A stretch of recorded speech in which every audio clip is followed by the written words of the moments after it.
Portimao in Portugal has become synonymous with international motorsport in the last decade and a half. The World Endurance Championship for sports cars, MotoGP for motorbikes, and most recently, Formula One.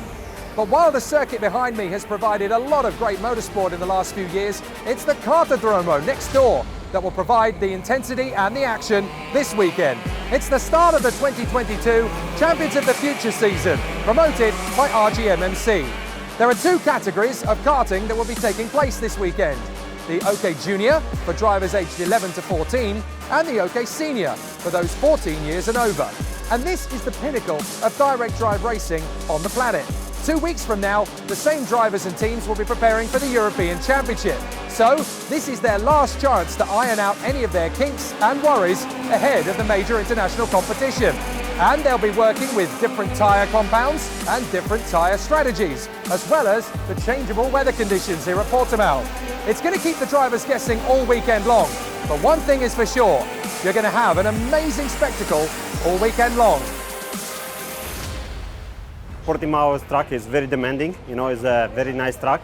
There is one very fast part and one slow part, so you need to find a good compromise between the two sections. The main thing is to find the right rhythm, to have a balance between a fast part and slow part, not to overheating the tires, otherwise you can make a good lap, then you lose the rest, And you need to find a way how to save the tires, because sometimes you can have magic lap, but then you slow down. So the main stuff is to able to keep the tires long for a long time, to be able to race, have a good time during all the race. Been working a long time with Thomas together, and it's very good. He can adapt himself very fast in any class, in any circuit, and it's very good. It's a package together, You need to have the good guy to show the material, and when it starts to go, it's easier to find more driver that join the team, and it gets easier as a wheel, start to turn it and keep going.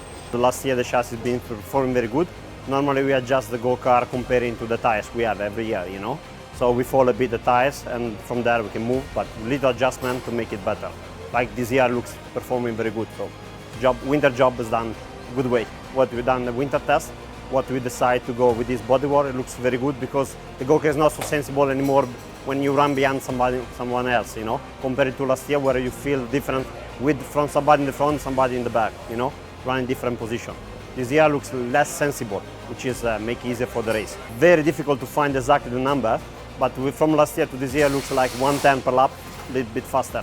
But it's not what you gain, but what you don't lose staying behind somebody during the race, which is the most important things. For engine builders' perspective, is a very, very long track with very, very little grip. So it means you have a really, really long sprocket, and the biggest problem is really to carry the speed in the corners. When you have them long straights in the qualifying, you can actually have a average driver who qualify really good, because no one is scared of having him or her behind you. For sure the boys was always in the front, they will always be there, but there will also be some surprises. What you do in qualifying is not sure is good for the heats, because then you have a lot of dirt on the track, so sometimes you could see that the wrong way around. A guy with a shorter sprocket who can pass a guy with a long sprocket, because the guy with the long sprocket, he will suffer a bit off the corner, so the guy with the short sprocket easily follow in the slipstream and then pass.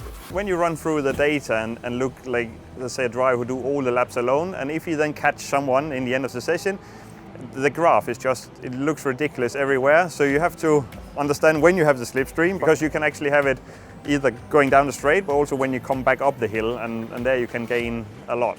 So if you're on a really, really long sprocket, which is probably not so good off the corner, but you can then win probably 2 or 3 tenths if you got that perfect lap onto the straight, where you can have a good slipstream and still don't miss when you have to overtake the guy in front of you, or if you can do it on your last lap in qualifying. You're just trying again to find the compromise, like you don't want to lack the bottom, but you still want to be good in the straight. So, well, it's more or less always up to the driver. So the better driver who can carry the more speed without sliding in the corner, for sure he can benefit from having that tiny bit longer sprocket. And if you're 0.2 different in the sprocket, you probably win a little bit in the straight, and that could be, what the guy who win on Sunday. On the K categories, they have the prime compound, so it's a little bit softer. We have the junior category, so we use the option compound that is a little bit harder than the prime. So it's a compound that is produced to make many laps. It's a new compound, it's a new homologation. When we raced it here, we had different compound, so everything is new. The asphalt, what I remember, because we raced it here 2 years ago, more or less, is quite demanding, but I think we will not have many problem about the abrasion to do so many laps, even because the category is quite not so heavy and not so much powerful in general compared to the OK category or the shifter category. So normally even the temperature are quite low, we have from 16 to 20 degrees. In general we saw that when it's very hot you can lose a little bit more, like 0.4, 0.5 second. But with the track like this, I think around 2-3-10 maximum. We will first and the second heat, there will be a degradation, but for example 0.2 second compared to the best lap time, and after will be quite consistent because the rubber will arrive on the circuit more on the prime than the option, but in any way around 310. At the beginning I think they will only consume the left side, and in any way the performance we saw doesn't lose so much, so they will put only around the third heat for me. But of course, when you put the new tires, you have a minimum 310 of difference, minimum. Because it's a very fast circuit, so in the fast corner, when you put the tires on the left, you have a quite big difference. But I don't think that they will put quite soon the tires. So we've got the lowdown on the tyres and the engines. Now let's get down to the serious business of racing. We'll start with the OK Junior category, the drivers between 11 and 14 years of age. Last month in Franciacorta in the Winter Series, it was all about Maciej Ledige. He stormed his way through from 10th on the grid to claim a fabulous victory. However, this time it's going to be even harder. Portimao is faster, tougher and more exciting, and the drivers now know how to beat him. So they're going to be going for it right to the wire.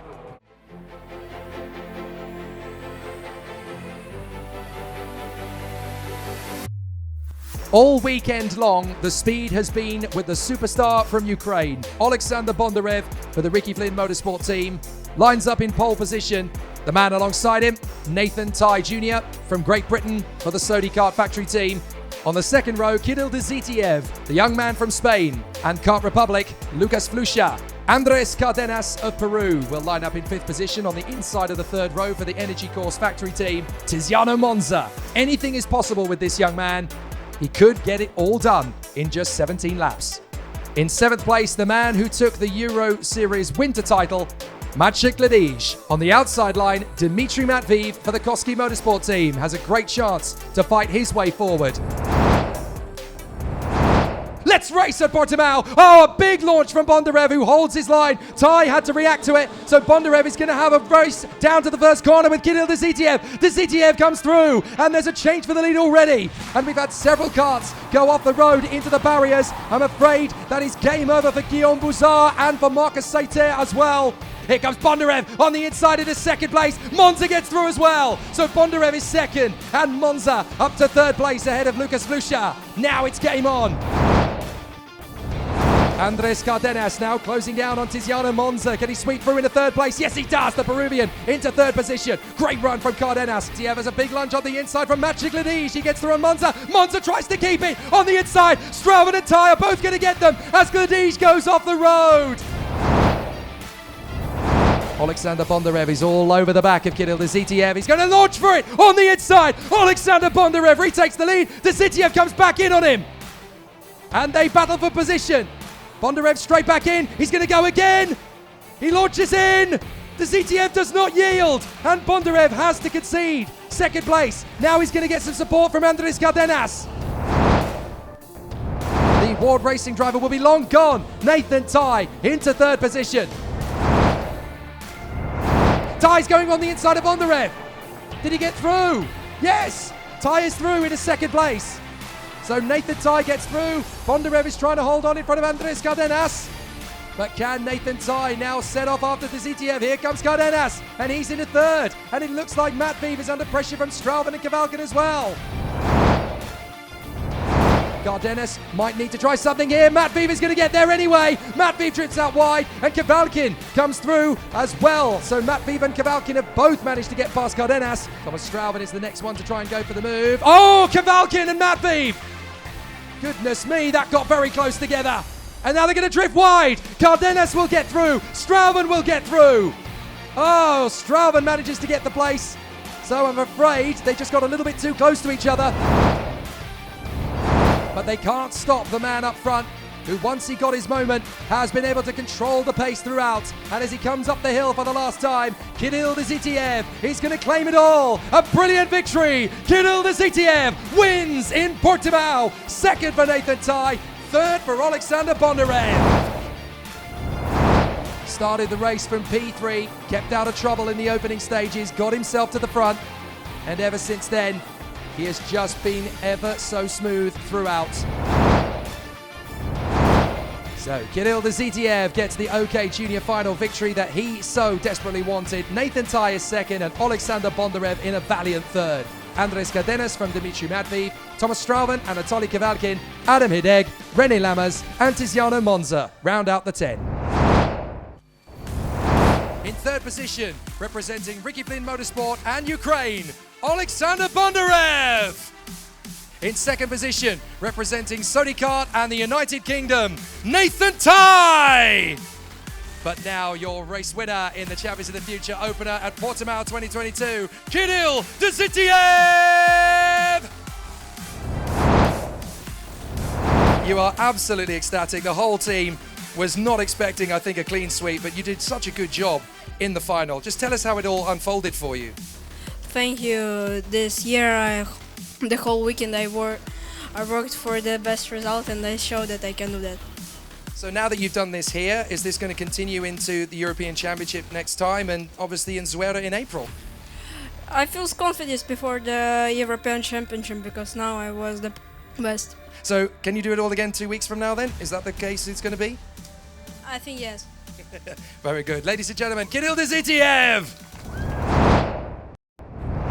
So as the dust settles after an epic junior final, now we're going to move up to the OK Senior category. This is the class for 14 years of age and over, and the difference being that there's a little bit more power. The power valve on the engine gives you even more of a kick down the main straight, so slipstreaming and overtaking is going to be extreme in this category. And after last month, everybody will be wanting to take a piece out of Thomas Stolchemanis, who was rampant and dominant over at Franciacorta. Now it's going to be interesting to see if he can keep his mantle at the top spot.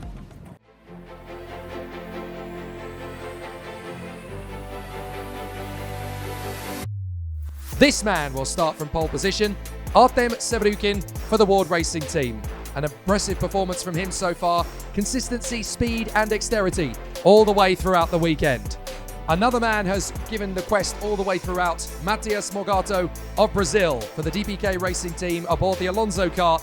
It's a new dawn and a new era for him. He could claim it all. On the second row of the starting grid, this man has a chance to do it all over again. Thomas Stolchemanis. He claimed the Winter Series at Franciacorta last month. He'll want to claim the first round of the Euro Series right here in Portimao. Ian Eichmans has just as good a chance of fighting forward. For the Eichmans Grand Prix team, aboard his Tony kart, never count out Ian Eichmans. With that kind of firepower, he could win the entire final. Fifth position on the starting grid, Luigi Coluccio, the heir to the mantle of the Italian prowess of Tony kart. David Walter for the Koski Motorsport team, the Danish driver in his first weekend in Champions of the Future as a senior, and he's right up at the fast end of the field. Let's race at Portimao. Up to the first corner. Great start for Sevrukin, Stolchemanis and Coluccio. They get the run that they wanted on the inside line. Morgato is going to have to try and get himself into the top 5 from around the outside. He squeezes in just in between Eichmans and Pedersen, I think that is. And after his performance last month at Franciacorta, he's already going for it on the inside of Eichmans and goes in with Deligny. So Turney and Deligny both make light work of Ian Eichmans. There goes Deligny, gets through on the inside of the Brazilian. So Matias Morgato, unfortunately losing ground, while Artem Sevrukin is just pulling away up front. And there's the move on the inside though. Pedersen's going to upset the party. Pedersen gets into third. Here comes Coluccio on the inside. Pedersen tries to hang it out, and Turney's going to try and cut in from round the outside. Cuts back in on the switcheroo, and through go Coluccio and Turney. And now Deligny's going to line him up, and they bang wheels. Deligny and Pedersen drift wide. Pedersen's chances at the podium take a massive hammer blow as Freddie Slater skates past. because of course they're going to lose more ground. There goes Turney on the inside of Coluccio. So Joe Turney leads the cavalry to get after Sevrukin and Stolchamanis. He's going to run out of time surely to catch Sevrukin, but as he makes his move on the inside, nothing Stolchamanis can do. Joe Turney is there, B2. Oh, contact! Goodness me! They just tag wheels there, and Stolchamanis and Walter are struggling. Walter has lost a lot of momentum, and here comes Deligny. Walter's in trouble. Walter's in trouble. He's going to peel into the pits. David Walter shakes his fist at Thomas Stolchamanis, and he is out of the race. But this man is absolutely dominant. Artem Sevrukin is just pulling away. 4.4 seconds clear, the Ward Racing driver. I'm going to keep pushing now because you never know. Oh, late lunge from Deligny. He makes the move on Stolchamanis and he gets through into third position. But Artem Sevrukin, what a commanding job it has been from the Ward Racing driver. The Scandinavian team have returned to the Champions of the Future, and they have done so in victorious fashion with Artem Sevrukin, a flawless drive in the final. He comes home. Artem Sevrukin wins in the Champions of the Future Euro Series final here at Portimao. Second for Joe Turney, third over the line for Enzo Deligny. A great race from the young man and the whole Ward Racing team. What a great performance from Artem Sevrukin. He really was exceptional today. Nobody could catch him.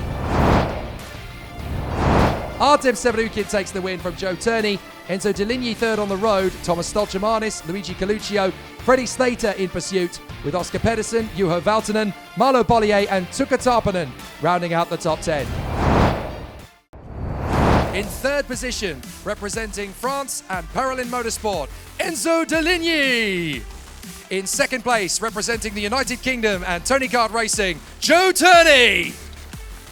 But your race winner at the Champions of the Future Euro Series here in Portimao, representing the Ward Racing team, Artem Sevrukin.